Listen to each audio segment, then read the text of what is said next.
Et salut à tous, on se retrouve pour une nouvelle vidéo. Aujourd'hui, je vais vous faire visiter ma super maison à Koh Lanta en Thaïlande pour le prix de 9000 bahts tout inclus, ce qui représente à peu près 260 €. On est parti pour la visite. On se retrouve avec le petit balcon, la terrasse. Ici, c'est la zone, une zone assez locale. Et on va tout de suite rentrer dans la maison. Super petite terrasse avec la table.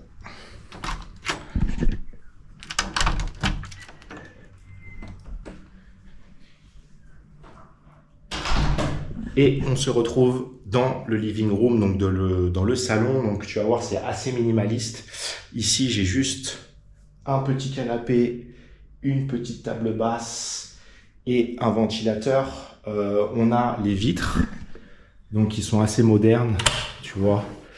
C'est tout neuf, donc ça c'est plutôt cool. Et la vue, la petite vue ici avec les arbres, donc très sympa, très calme. Et le voisinage, donc qui sont essentiellement des locaux. Et puis aussi quelques expatriés, quelques personnes qui font du business en ligne. Là, on a le couloir qui nous mène à la chambre. Je vais te montrer la chambre. Donc là, on est dans la chambre. Donc tu vois, c'est assez petit. Donc il faut savoir que dans la maison, il n'y a qu'une clim qui se trouve dans la chambre. Et dans les maisons locales, très souvent, ils n'ont pas la clim partout parce que ça augmente la facture d'électricité. Et tu as beaucoup de locaux qui vivent tout simplement avec des ventilateurs parce qu'ils sont assez frileux. Donc il y a la clim qui tourne essentiellement dans la chambre, le lit et j'ai mon petit bureau avec le matos et une table de nuit de fortune. On va continuer la visite. Donc là, on continue dans le couloir, le dressing. Pareil, dressing de fortune. Donc tu vois, ça représente à peu près toutes mes affaires. Je ferai encore des vidéos sur le minimalisme. C'est vraiment tout ce que j'ai. Donc déjà, c'est déjà beaucoup de vêtements et des paires de chaussures, etc. Mais honnêtement, tu pourrais déjà presque virer la moitié. Là, on a la cuisine. Donc la cuisine qui est assez minimaliste. Mais dans ce genre de pays, tu vas très souvent manger dehors. Donc le frigo qui est d'ailleurs à moitié vide parce que ici, je te recommande d'acheter au fur et à mesure et de ne pas garder ton frigo plein parce que tu vas manger dehors la plupart du temps. Et on a la cuisinette, donc qu'est-ce qu'on a dans la cuisine? Le cuiseur de riz. Le cuiseur de riz pour toute personne qui se respecte, qui habite en Asie du Sud-Est. Très utile, voilà, toutes les familles, tout le monde a un cuiseur de riz. On a la bouilloire, donc c'est une bouilloire avec un verseur. Qui te permet tout simplement voilà, de te faire du café, du thé et cette espèce de petit réchaud qui te permet de faire à manger, qui est connecté tout simplement à une bouteille de gaz, donc ce qui te permet en fait d'avoir une parfaite gestion tout simplement de ta consommation de gaz qui n'a rien à voir avec la France. Et ce petit réchaud souvent coûte à peu près 500 bahts pour le charger, donc ce qui représente à peu près une dizaine d'euros et ça va te tenir 2 à 3 mois pour cuisiner, donc c'est quand même assez pratique. Pour l'eau, on a les fameux galons. Les fameux galons, pareil, qui vont te durer à peu près une semaine selon si tu es en couple, si tu as des enfants, ta famille. Pour moi, généralement, un galon d'à peu près 20 litres me dure une semaine et je le recharge pour 20 bahts, ce qui fait quelques centimes d'euros. Le petit lavabo, voilà, très simple, avec l'eau. Et on a la dernière pièce très importante, la salle de bain. Tu vois, je te montre la salle de bain, donc... la salle de bain, on va dire, c'est un petit peu le bémol de cette maison parce qu'elle n'a pas été retapée, mais c'est quand même assez clean. Tu as un toilette, tu vois, avec une chasse d'eau. Tu as une douche avec l'eau chaude que tu peux activer ou désactiver et un lavabo. Donc bien évidemment, on n'a pas de fenêtre, mais on a ces petites ouvertures. Donc parfois tu peux avoir des insectes, des vers ou des moustiques qui vont venir dans la salle de bain, mais rien de bien méchant. Et attention, l'endroit que tu n'as pas vu, c'est l'arrière-cour.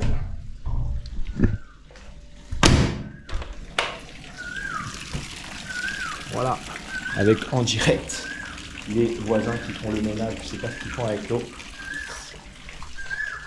Donc cette arrière-cour en fait c'est tout simplement l'arrière des maisons. Donc souvent il y a un petit peu tu vois des déchets ou tu vois là-bas il y a des paires de chaussures. Là il y a des tôles, je sais pas à quoi ça sert. Et c'est pas du tout un endroit où tu viens, mais ça te permet de potentiellement laisser des choses derrière chez toi. Donc après, hein, bien évidemment, un pays comme ça, laisse pas de la nourriture ou tes poubelles parce que il va y avoir des insectes ou des rats qui vont venir. Donc le prix de cette maison est de 8000 bahts sans l'électricité et sans l'eau. Et je rajoute à peu près par mois 1000 bahts pour l'électricité, l'eau, la climatisation, forcément le frigo. Ce qui nous fait un prix final d'environ 9000 à 10 000 bahts si tu ne consommes pas trop.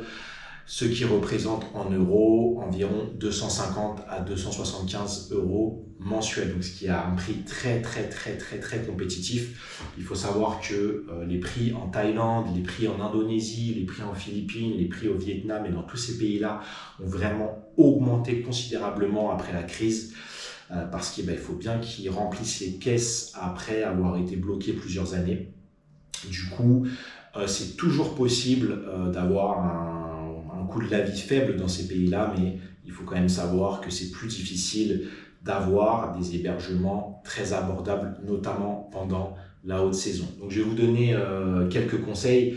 Déjà, prenez le temps d'aller visiter les lieux. Comme tu le vois là, ce lieu-là, vraiment tout est nickel. Les fenêtres sont nickel, le carrelage est nickel, la porte, la climatisation, tout est neuf, il y a une cuisine, tout est très fonctionnel. Et du coup, ça évite d'avoir plein d'insectes à l'intérieur de chez toi, ça t'évite d'avoir des vis cachées, ça t'évite de voir que la climatisation est très bruyante. Ça te permet aussi de tester la connexion Internet si tu travailles en ligne. Donc, c'est autant de choses qui sont importantes. Maintenant, comment trouver ce type d'hébergement? Je dirais qu'en voyage, il y a à peu près 3 routes qui sont assez distinctes. La première route, c'est la route un petit peu touristique. Donc, c'est la route où tu vas rester sur du très court terme dans des lieux. Donc, forcément, tu ne vas pas avoir le temps d'aller visiter. Tu vas utiliser des sites tels que Booking.com, Airbnb, Agoda, qui sont d'excellents sites. Malheureusement, tu te doutes bien que c'est pas sur ce genre de site que tu vas trouver les prix les plus concurrentiels, notamment si tu restes sur du long terme. Donc, ces sites sont intéressants pour du court terme, 1 semaine à 1 mois dans un lieu maximum. Tu n'as pas trop envie de te prendre la tête, tu peux réserver quelque chose sur Internet. Maintenant, on a tout ce qui est les groupes Facebook qui se sont vraiment développés ces dernières années, où c'est vraiment possible de trouver beaucoup d'hébergements, mais c'est pareil, les propriétaires et les gens qui ont des business un petit peu dans l'immobilier, qui proposent des locations pour du court ou du moyen terme ou du long terme sur les groupes Facebook, ont aussi compris qu'il y avait un volume de personnes qui cherchaient. Du coup, les prix ont quand même aussi beaucoup augmenté, vu qu'il y a une forte demande pendant la haute saison. C'est un petit peu plus difficile de trouver selon la zone où tu vas. Quand tu es dans une zone touristique comme celle-là, ça peut être vraiment compliqué de trouver un prix compétitif. Maintenant, la dernière route, celle que j'ai toujours utilisée durant mes voyages et aussi celle que j'ai utilisée pour trouver cette maison, c'est ce que j'appelle le système D, système débrouillardise. Aller visiter, aller à la rencontre des gens par toi-même. Donc, comment je fais? Généralement, j'essaye, quand je suis dans un endroit, de réserver un hôtel pendant 1 semaine ou peut-être une auberge, quelque chose de pas très cher, et je peux utiliser cette semaine-là pour aller visiter des lieux. Donc, ici, j'ai tout simplement utilisé Google Maps pour faire une liste d'à peu près 20 à 25 hébergements qui me paraissaient intéressants. Et comment je sélectionne ces hébergements? Déjà, j'essaye de m'excentrer de la zone touristique, du downtown et de tous les resorts où vont venir ce volume de touristes qui vont faire que cette zone-là va être extrêmement chère. Donc déjà, essaye de t'écarter de la zone touristique, quitte à louer un scooter ou avoir peut-être une voiture ou un vélo, écarte-toi de la zone touristique.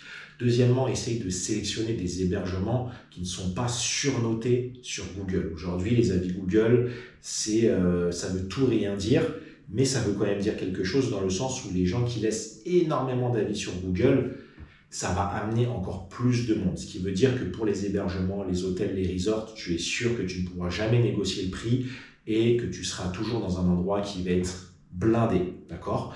Donc ce que je te conseille de faire, c'est de sectionner des hébergements ou des zones peut-être résidentielles où il n'y a pas trop d'avis, ou peut-être que tu vois un avis d'une personne qui a dit « Ah tiens, j'ai loué cet endroit, c'était très calme, c'était très sympa ».